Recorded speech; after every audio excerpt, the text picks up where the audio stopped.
Good morning. Pleased to be joined with Vice Chair Ted Lieu as always. At midnight, the federal government officially shut down because Republicans failed to fix the healthcare crisis that they created. This is a sad, serious, and somber moment for the country. Americans are already facing a dual affordability and healthcare crisis thanks to Donald Trump's tariffs and Republicans' big ugly law. And now, because Republicans refuse to come to the table and negotiate with Democrats, Americans can suffer even more. We were elected to solve the problems of this country, not make them worse. And that's exactly what Donald Trump and his Republican henchmen are seeking to do. From the beginning of the Trump administration, Republicans have shown us that they have made their priorities clear. First, their signature legislative achievement.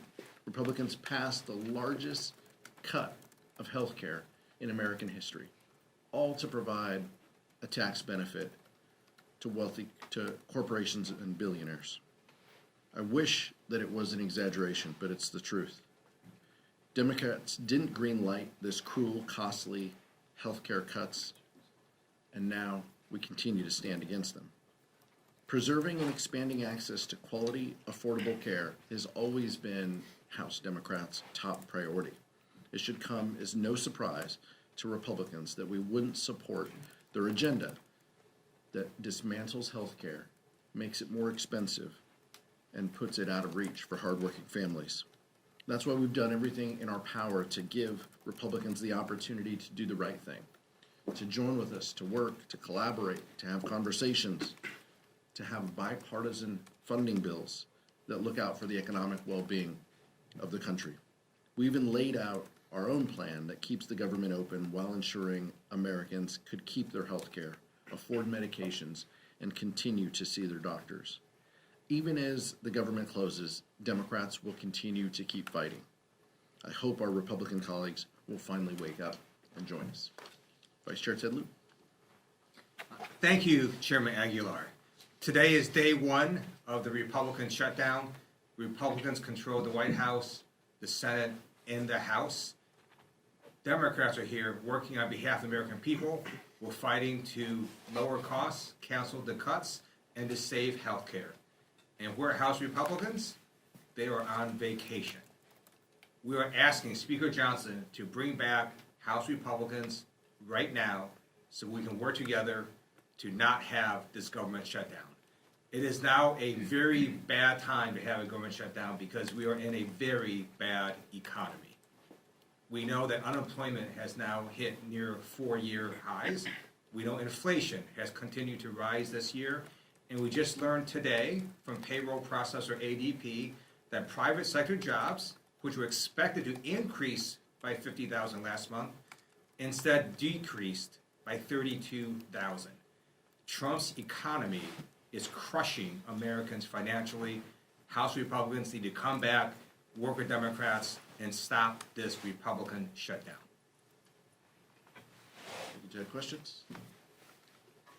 Nick? I was wondering if I could get your reaction to Russ' vote announcing this morning that the administration was putting funding on hold for infrastructure projects in New York, the Hudson River Tunnel and the 2nd Avenue subway.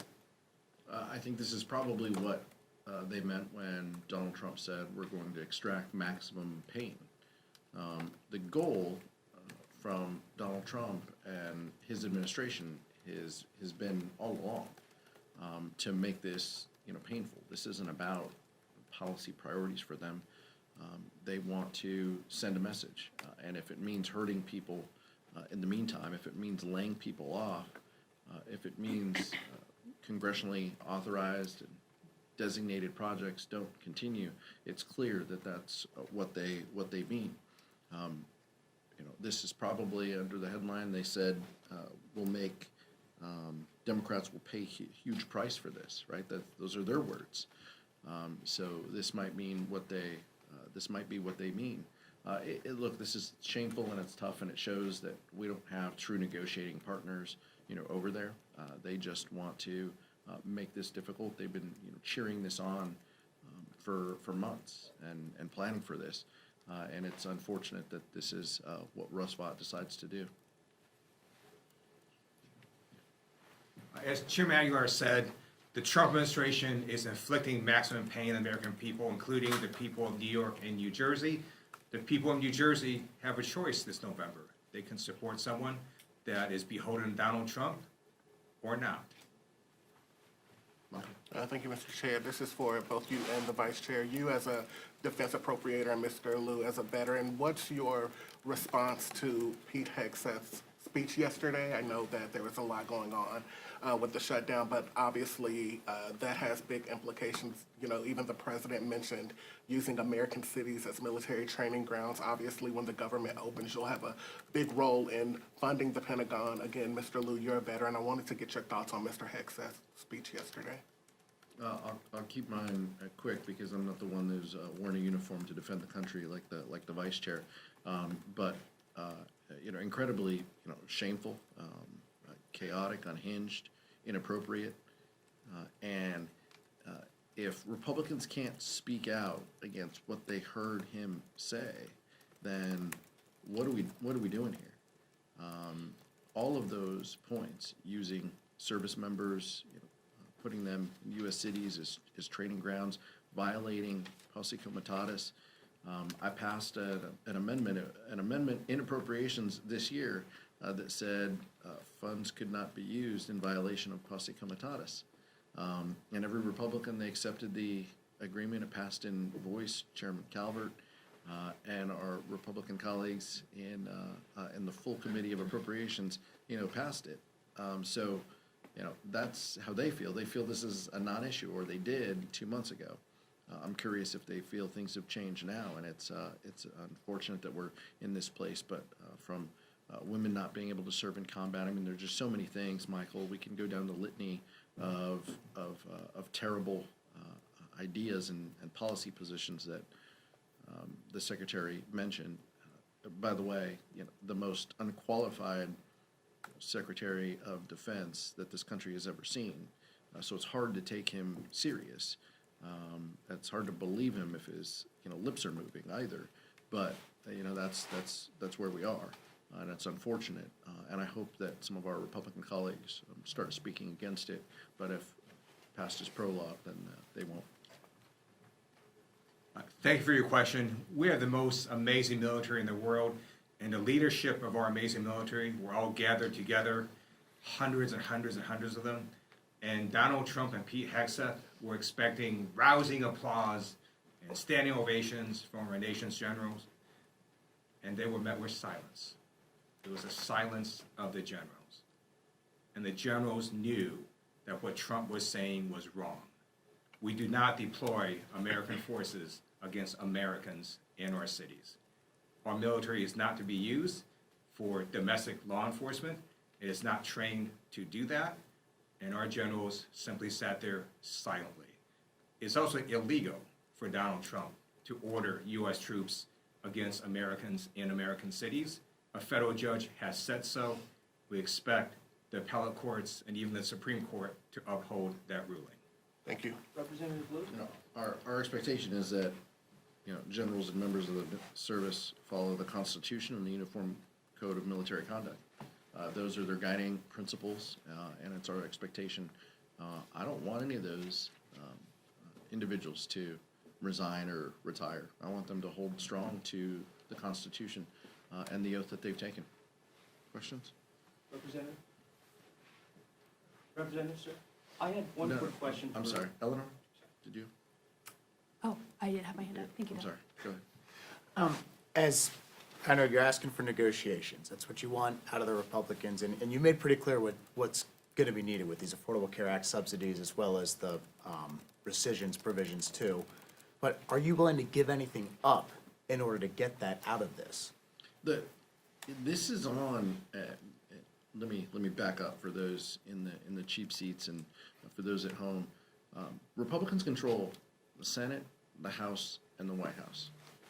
They must have a plan to solve this unless they are talking to us. I mean, if they aren't talking to us, then they must have a plan. They need Democratic votes in order to fund government. So it is on them to engage us, talk with us, show up to work, cancel your vacation, come to work, talk with us. We've been having these conversations, we've been pushing to engage since March, by the way, a CR that we didn't support as well.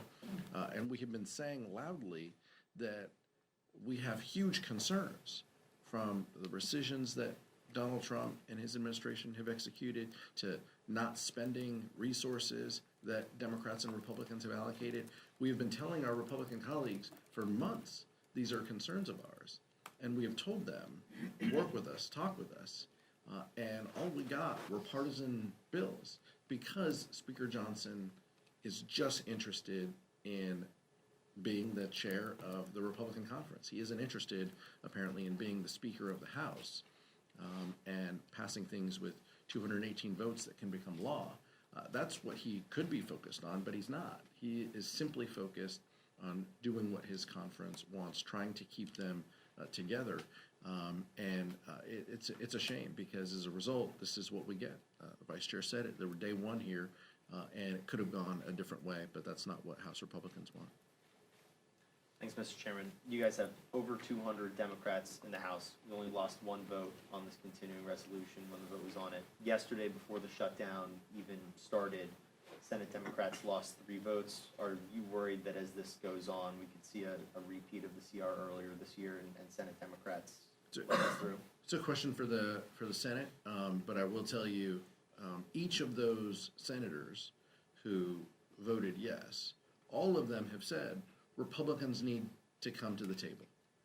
Republicans need to negotiate. Republicans need to help avoid the healthcare crisis that they have created. Look, I understand the question, but there is unity in message and what we want. That Republicans need to come to the table. Any one of those senators would agree, and many of the senators who voted no on the CR would say the same thing. Thank you. In the past, in shutdowns, we've seen both sides come together and pass certain measures that would fund military members so that they don't go without pay. I'm just wondering, is there any discussion yet? I know it's early in the shutdown, but is there any discussion about doing any supplemental pieces of legislation like that? And I guess part two, more broadly, Republicans will be back in the House next week. Is there any discussion yet about at least coming to the table and starting a negotiation? Well, in order to come to the table, Republicans have to be here. They're not here. They're scattered across the country, across the world, maybe on some trips, on vacation. We're here ready to work, and that part's unfortunate. We want to avert the healthcare crisis that we know is coming. I appreciate you asking about possible legislation. The majority controls the floor. If Republicans want to put pieces of legislation on the floor, they can next week. We are saying, let's avoid this shutdown. Let's end this, and let's have conversations about what's necessary to fix this healthcare crisis that you've created. But we're not going to take pinky promises like Speaker Johnson hands out to his conference, giving them select committees and other things. Like his word doesn't mean much to House Democrats at this point. After backing away from a truly bipartisan CR in December, that's the floor, by the way, of what we need. Democrats and Republicans coming together, agreeing to a continuing resolution. For those of you new to this room, Republicans backed away from that deal, from that bipartisan agreement when Elon Musk told them to. And then they had a smaller CR in March that we opposed. So that's the stakes of where we are. I don't control the floor. The Vice Chair and I don't control what comes to the floor. We'll handle that when Republicans notice it. But House Democrats stand ready and willing to engage and negotiate to end this shutdown if Republicans are serious about addressing the healthcare crisis that they've created. I just wanted to get your reaction to some fellow Democrats as well as Republicans have said, like the thousands of government workers who are going to go without a paycheck, that some members of Congress should also go without a paycheck. Just wanted to see if you agree with that or what you think about that proposal. Members will make their own decisions on that. We're very mindful of how the shutdown affects government employees, people who work for the federal government, who have been furloughed, people who work here in the United States. Capitol, people who work as vendors here in the Capitol as well. We know that this is a disruption to them and their families. There's no pride, there's no glee in that. The Constitution indicates that members of Congress get paid, and so that is the current law. Some members will take other positions to have their pay set aside for a moment of time. Every member will make their own decisions. Mike? Thank you. Republican leaders are saying that they're not going to go negotiate until the government is open. You're saying you're not going to open the government until they negotiate. So you guys have a real problem up here in the Capitol. With that in mind, do you see anyone in the White House, the president or anyone else, as a better negotiating partner at this point in terms of opening up the government? Even though you just said, what did you just say? We don't have true negotiating partners over there. But is there anyone in the White House who you could talk to? Yeah, I don't think there's, I think it's incredibly difficult, but I don't think we trust any deal without Donald Trump in the room and as part of it. House Republicans have proven, even if they agree to something, they have to go back to him to bless it. And so I don't think at this point there's a solution without a president being in the room. And I think Leader Jeffries and Leader Schumer said the same thing in the White House or something similar to the president in the White House. And I don't think that congressional leaders can push back on that at all. It's proven time and time again to be the case. I hope we were in a different situation where we could engage in that. House Republicans have burnt through their goodwill by walking away from bipartisan deals in the past. Today was the first day that NPR and PBS were stopped receiving federal funds. What are your concerns with this lack of funding? Our concerns are, the bedrock of our democracy is a free press, and that means everybody should get an opportunity to hear the news, no matter your zip code, no matter if you're in a rural community or an urban community. And many communities get their news through one or two, channels or radio stations. And in a lot of rural America, much of that is through NPR and their affiliates. So I'm less concerned with the kind of, Beltway news sphere, no disrespect to all of you, but how Americans across this country receive their news. And in many cases, there's been media consolidation and just geographic barriers to people getting their news. We need to make sure that people have fair and honest reporting so they can make a decision on what's best for them and their families and their communities. And I think the decisions that Donald Trump and House Republicans have made to eliminate that funding is wrong. I think a couple of Republicans have spoken out against it. Some have tried to strike a deal and have floated, options. But to date, we don't have that. And so many of these stations, I'm afraid, are going to lose funding and jeopardize the services that they provide to rural America. And that's unfortunate. Thank you. Last one. What are your reactions to the tariffs on pharmaceutical drugs that take effect today? The tariffs in general that Donald Trump is put forth are terrible for our economy. I'm only pausing and withholding because if you wait a day or two, he might pull them back, right? He might pull them back and then put them back on again, off again. It's terrible for the economy. It's terrible for the markets, but more importantly, it hurts people. It adds uncertainty to folks. It raises the cost of healthcare. It raises the price of prescription drugs. House Democrats have made it a priority to lower the cost of prescription drugs. That's exactly what we did when we were in control, ensuring that